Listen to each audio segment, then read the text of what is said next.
Бүгд найрамдах хятад ард улс манай улсаас малын мах тэр дундаа адууны мах авах сонирхол ихээхэн байна.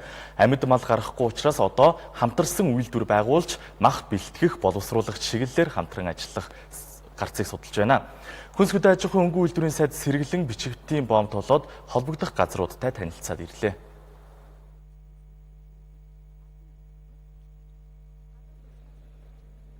Тэгэхээр нэг үе Монгол улсаас амьд малыг одоо хилээр гаргах тухай асуудал яригдж байсан. За сүүл засгийн газрын шийдвэр гараад амьд малыг хилээр гаргахгүй гэж ийм шийдвэр гарсан байгаа. Тэгэхээр Өвөр Монголын өөрчлөлт засгийн орны Шилийн хотын Мин дээрийн хэмээх энэ үйлдвэр бол бас Германтай хамтарсан үйлдвэрийг бий болгож амьд малыг оруулж ирж одоо нядалж одоо экспортэнд гаргах, за ийм худалдаанд гаргах ийм асуудал байсан. За яг бидний ирсэн энэ одоо амьд малыг нядалж мах боловсруулах үйлдвэр бол бас жилдээ 100 мянган адуу, за мөн одоо өдөрт бол 4-5 мянган хонь ямаа нядлах ийм хүчин чадалтай үйлдвэр юм байна. Та бүхний харж байгаа энэ үйлдвэр бол Өвөр Монголын зүй үзэмжийн хушуунд шинээр бий болж байгаа үйлдвэр юм а. Монголоос амьд мал тэр дундаа адуу гаргаж байх үед нядлах маха боловсруулах чиглэлээр энхүү баригдаж дуусч байгаа. Одоо харин манай улсаас амьд мал гаргахгүй учраас ажиллах боломжгүй болж байгааг танилцуулсан. Гэхдээ хамтарсан үйлдвэрийг Монголд байгуулж нэмэн өртөг шингэсэн малын махыг урд хөрш рүү гаргах асуудал яригдж байгаа. Тухайн орчиндөө маш цөөхөн адуутай учраас хангалттай ажиллах ямар ч боломжгүй гинэ. Бичигт зүүн хатавчийн бомтоор Монгол улсын адууг хөлөөр нь бол 4000 их оруулсан. 2016 онд бол 7000 адуу оруулсан. Тэгээд одоо 2016 оны өвөл болохоор одоо Монгол улсын тогтоолоор энэ адуугийн хөлөөр нь гаргахыг бол хоригдсон.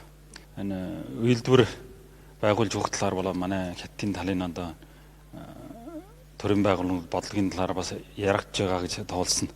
Ийм учраас одоо энийг хамтарч үйлдвэр байгуулах юм уу эсвэл одоо энэ хөдөө аж ахуйн талаар малын төвхөдийг оруулж гаргах энэ талаар хамтарч ажиллах тухай манай зүй үзэмжийн хушууны засгийн ордноос бас маш их сонирхолтой байгаа. Хэрвээ Монголд томоохон хөрөнгө оруулалттай мал махны нядлах боловсруулах цөөн үйлдвэрүүд бий болсноор манад үлдэх малчтын гар дээр очих мөнгө нь арай ахиу болно. Газар дээр ямар байдгийг салбарын сайд танилцсан юм а. Монгол улсаас амьд мал импортлоод тэгээд энд мал махаа бэлтгэхээр байгуулагдсан үйлдвэр. Тэгээд манай засгийн газрын зүгээс амьд мал экспортод гаргахгүй гэдэг шийдвэр гаргацсан учраас одоо энэ үйлдвэрийн манай бас нэг аж ахуйн нэгжүүдтэй бас хамтраад Монгол улсад энэ үйлдвэрээ байгуулад тэгээд одоо махаа худалдаж аваад импортлох ийм сонирхолтой байгаа гэж бид ойлгож байгаа.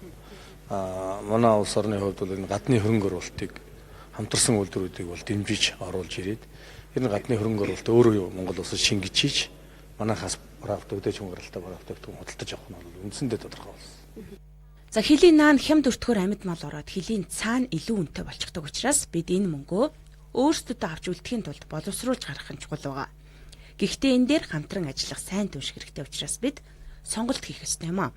Бидний утсан энэ үйлдвэр бол адуу хон ямааг нядалж дараагийн боловсруулалт хийх технологи бий болгох нээхэд бэлэн болсон байгаа.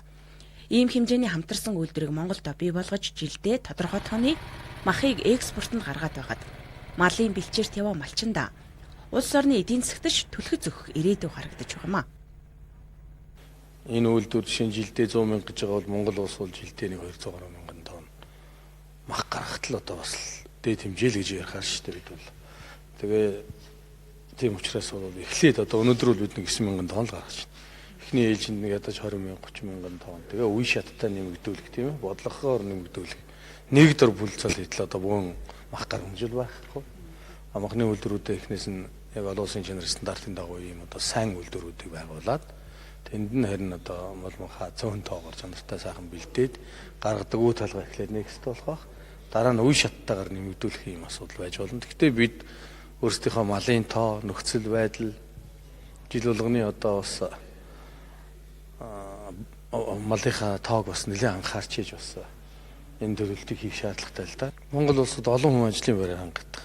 Нэгдүгээр, хоёрдугаар үнийн хувьд үндсэндээ баг дахин илүү нэм бүртэг шингэнэ гэдэг бол тийм ээ. Одоо амьдаар нь гаргачих бол одоо жишээ нь сүүлийн үед сонсогч байгаа мэдээгээр бол 300-аас 400 мянган төгрөгөөр аваад хэлээр гаргачих тийм шүү дээ. Хэлийн наалталтаа гараад ирэхээр сая төгрөг болчихдог. Тэгэхээр бид бол харин нэгэнт одоо өөрийнхөө буянт мал сүргээ зарж хөдөлж урлуулж байгаа бол энэ зах зээлийн үнээр нь зарж урлуулах чиглэл рүү л бид анхаарах хэрэгтэй.